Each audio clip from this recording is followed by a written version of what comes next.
Well, check this out. The Polestar 4 is now available in New Zealand, and considering it's got no rear window, now there's no looking back. I'm so sorry about that joke.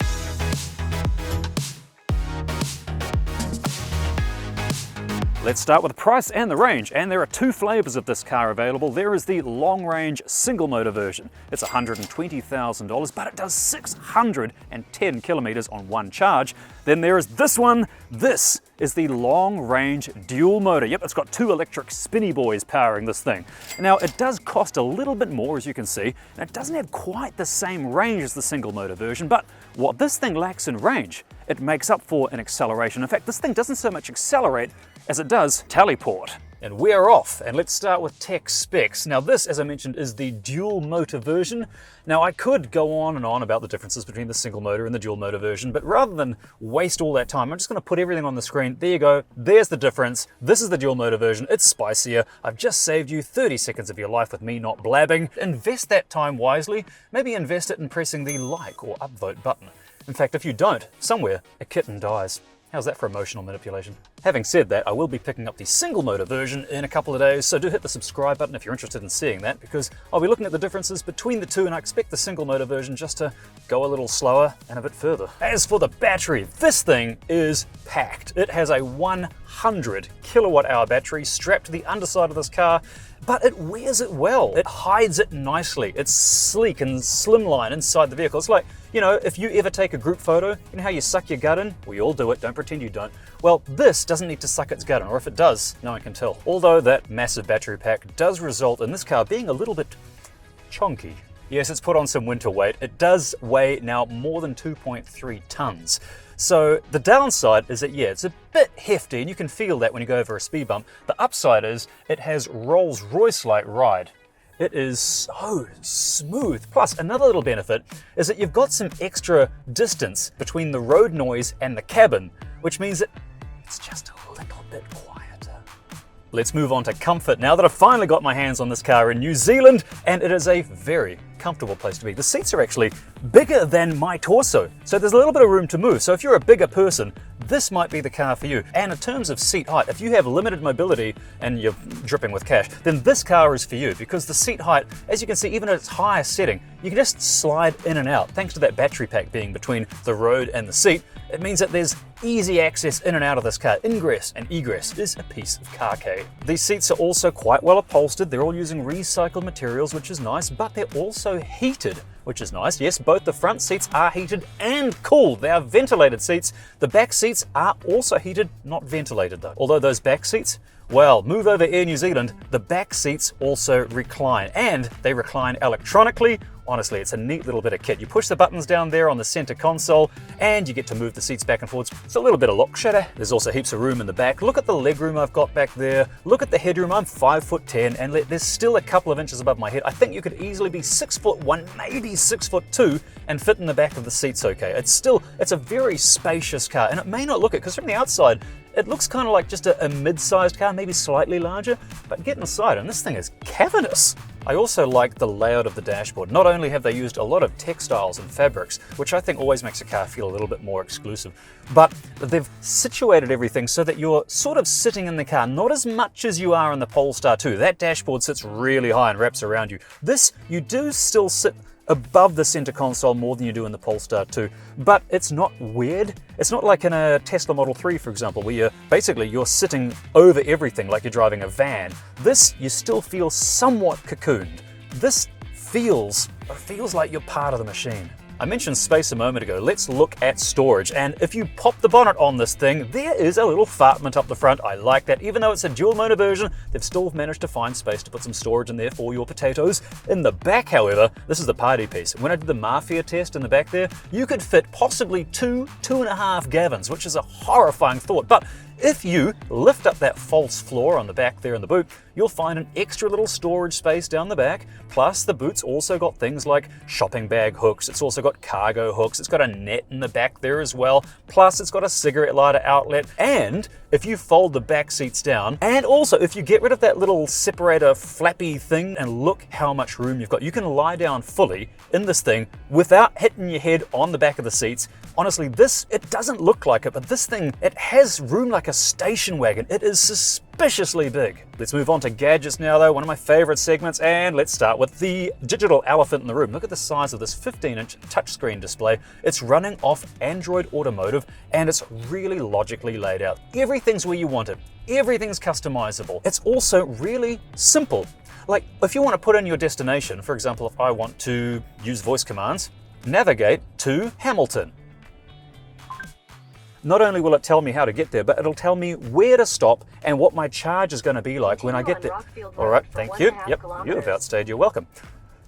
Cancel navigation. Actually, there is so much stuff in this menu that I'm going to pull over and just show you a couple of highlights, because if I go through everything, this video will turn out to be 2 hours long. But check this out. In short, this thing is completely customizable. I mean, you can move the display to show how much stuff you want. You've got your shortcuts that you can control. The glove box, for example, also there's no buttons, just like a Tesla, it's now commands only. You've got performance mode here, you've got your regen braking controls here, you can control your mirrors, you've got ambience modes as well. So you can choose the ambience of the interior, and the entire interior lighting changes to suit your ambience. For example, I'm going to choose Uranus because I'm a child. And if you wait a second, you will see a little Polestar, there it is, jettisoning into the planet. Yep, it's got my driving skills. And of course you can control the lights, the screens, the glove box, your wireless settings. This is just in the interior settings. You go to the drive selections. Look at the options. You can turn creep on and off. You can change the suspension feel. It goes on and on and on. As for audio, it's got incredible Harman Kardon sound system throughout the car with a subwoofer in the boot. Plus, it's got speakers in the headrests. And one thing you can do in these is answer calls which send the audio primarily to the headrest behind you and keep the sound and music going for the rest of the passengers. As for the exterior, you can turn on bending lights, lights that change direction and go around the corner as you turn. That's pretty neat. Turn off the fog lights. You can turn on the fog lights, turn on your welcome sequence, car find options. And of course, it's got a lovely fast user interface. Look how quick that is. There's no lag, no delay. But one of my favorite party pieces is that you can load your own apps because it's connected to Google Play, your Google account. So you can load apps like a better route planner, for example. Not that you need it, because Google Maps built into this system includes the distance you can go per charge. So it tells you when you need to charge, it'll tell you what charge to use. It's really, really smart. In fact, the only gadget I don't think I like yet is this display. Because obviously the car's got no rear window. They've got rid of it completely, which means that instead of a rear vision mirror, you've got a display. And it's a little weird. It takes a little getting used to. It hasn't got, I think it's called a parallax effect. You know how when you move your head, you can change the angle of what you're looking at? That obviously you will find yourself moving your head like a deranged budgie, but it won't make any difference. It doesn't move anything. And another thing, this is going to be a little narcissistic, but sometimes before I'll start filming, I think, oh gosh, does my hair look like I've just got out of a hurricane? So I'll just quickly check. And then, oh, well you can't because there's no mirror. Or is there? If you drop this down, suddenly, yes, it turns into a mirror. You can see just how, oh, is it thinning? Oh God, I hope not. Bottom line is, Polestar say that it can take anywhere from a couple of hours to a week or two to adjust to using a display instead of a mirror. And considering I'll be driving Polestar 4s for the rest of the week, if by the end of the week I haven't got used to it, that means it's crap. They've got rid of just about all the buttons like a lot of cars do these days. All you've got is what's on the display or those few buttons in front of you. However, they have put some buttons up here. You've got your light buttons, you've got an SOS button, your hazard light. You've also got a connect button. So if you have a breakdown, you've got 24/7 breakdown support for years with this car. And they can also not only organize a tow truck or get alternative transport for you, but they can supposedly also book you a hotel. I kind of want to try it. Will I get in trouble? Should I? Should I? It's very childish. Press and call hold button for 2 seconds. Why am I doing this? Who's it sending it to? Cancel. Stop. Stop. What a child. Why did I do that? Basically, it's like having a concierge strapped to your roof. Another thing this car's going to have in terms of gadgetry is big. Vehicle to load. It's coming. The adapters are coming. If you've seen any of my videos, you'll be able to see that it turns the car into a giant 4-wheel battery bank. You can run appliances, you can cook potatoes. But another thing this car's going to have in the future is vehicle to home. So if you get a solar panel installed like I'm about to put on my roof, then It will allow you to charge your car during the day, and at nighttime you take power out of this massive 100 kilowatt hour battery pack, and you run your house at night with your TV and your hot water and your fridge and heating for free. Just sounds brilliant. And if you're worried about the climate, as you should be, then you should be switching over to Ecotricity, which is New Zealand's only certified climate positive electricity provider. It's not just carbon zero, it's actually climate positive, which means that if you sign up, you will be helping to turn back the clock on climate change. It sounds too good to be true, but it's real and it's certified by Toitu. Sign up at ecotricity.co.nz. Only renewable sources. What are you waiting for? Sign up now. Let's move on to design now and take a look at the outside. It's not a bad looking thing. This is a good looking machine. The proportions are all spot on. It's got a wheel in all the right corners. It's not an ugly car. It's definitely very soothing on the eyes. In fact, even though it's got no rear window, it looks good. You know how when you see a car that's got no number plate on it, its absence makes it stand out? It kind of works. Is this the new trend? Is this what Tesla's going to do to cut costs? Get rid of the window? Oh, don't give them any ideas. If you do end up buying one of these though, you'll be happy to know that the rear windows, which rear windows there are, just those side ones, they come with privacy glass included. As for this massive panoramic glass roof above me, well, it has UV protection as well, which is good because the interior is dark, and without that UV protection and tinting, this thing would be hotter than a sauna. As for the wheels, it comes with 20-inch wheels as standard. However, you can upgrade those. I'll explain that in a sec. Now, I mentioned that the interior can get quite hot. This has a darker interior. There are different shades of interiors available. If you go to Polestar's website, you can see all the options you've got. Same for the exterior. There are exterior paint codes available. I think you've got 6. However, only 4 are included in the price. The other 2, one of which is white, is an extra $1,000. And that's odd because normally white, it is the blandest color. The Polestar colors, they're kind of subdued. Another design aspect you get, a bit of a party piece from Polestar, is these frameless side mirrors.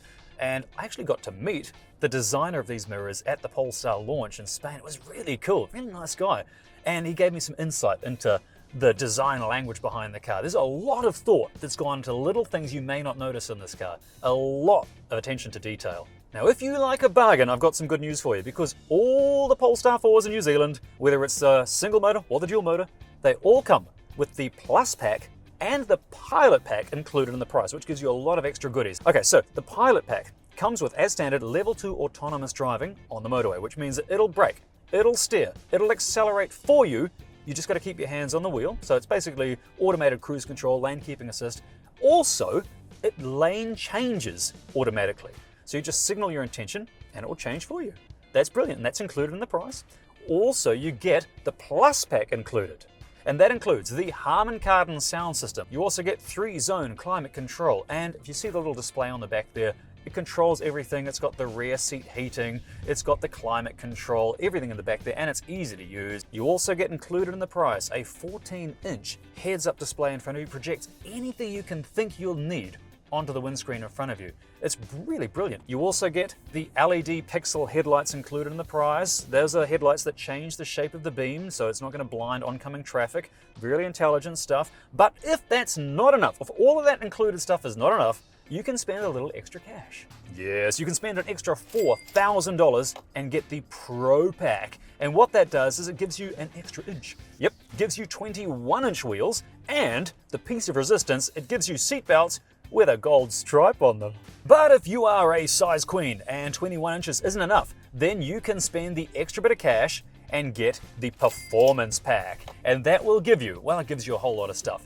It gives you 22-inch wheels. That's what this car has. The Performance Pack also comes with a much more engineered chassis and, of course, much more engineered suspension. It's got finely tuned suspension, which I'd like to put through its paces this afternoon if I can find myself a slightly empty top secret driving road. Stay tuned. If that's not enough, don't worry. You also get ventilated Brembo brakes on both the front and the rear for some awesome stopping power. Plus, best of all, the piece of resistance is that you get gold seatbelts. Yep.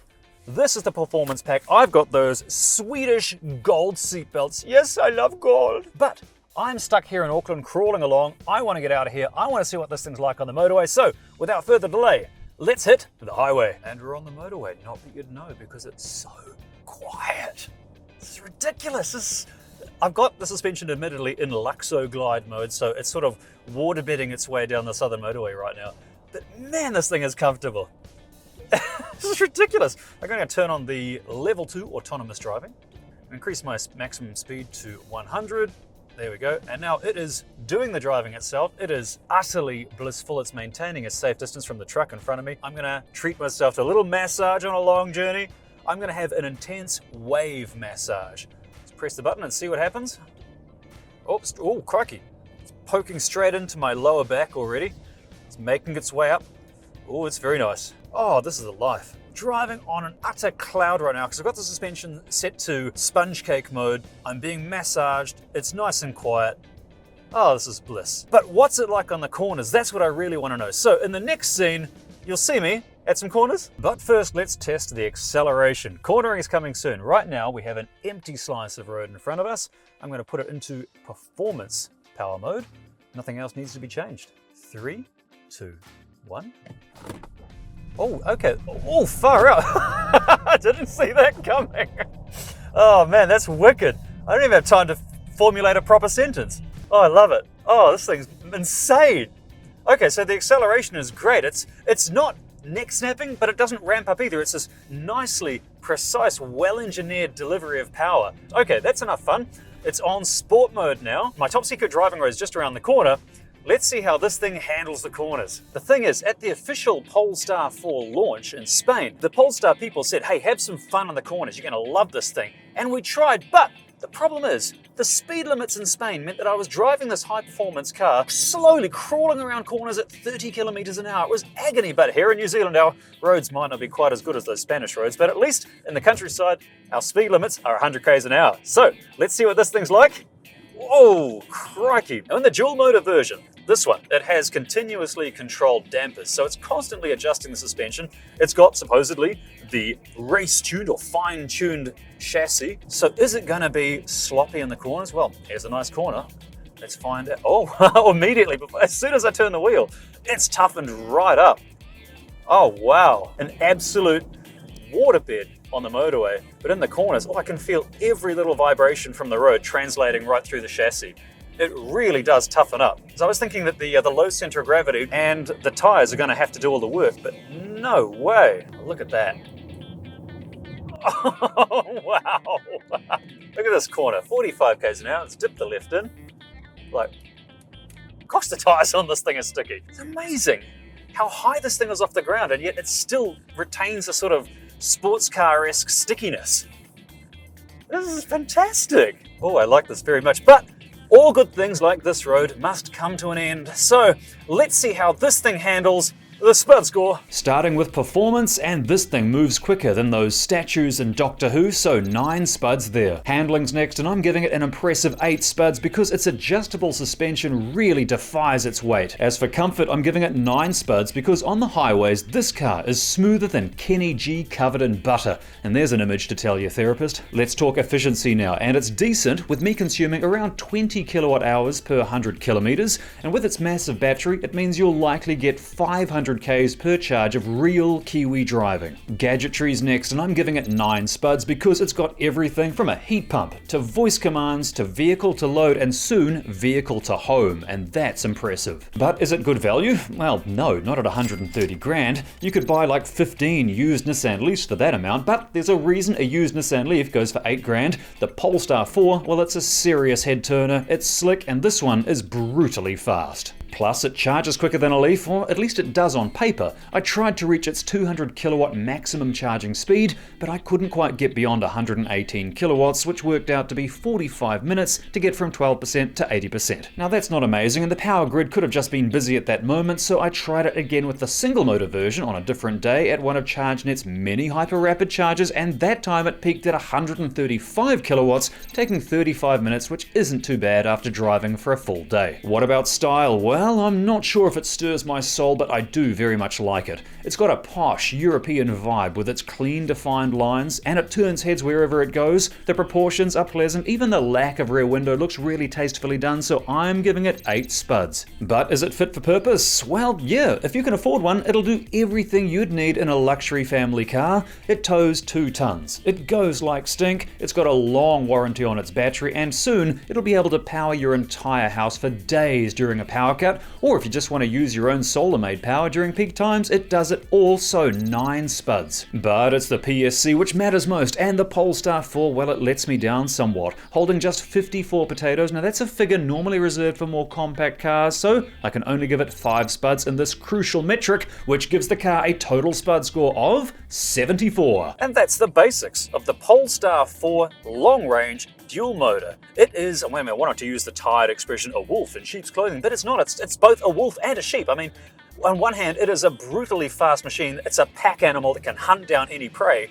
But then you push a few buttons and it turns into the most docile sheep-flavored sausage roll. It is so comfortable. And that's one thing I love about electric, is that you can have both power and economy and comfort all in one vehicle. It's fantastic. So if you are an aspirational person and you'd like something that perhaps is as easy to live with and it's easy to drive as a Tesla, but maybe want something with a little different sense of style and maybe a bit more comfortable ride and maybe a little less elon, then this might just be the car for you.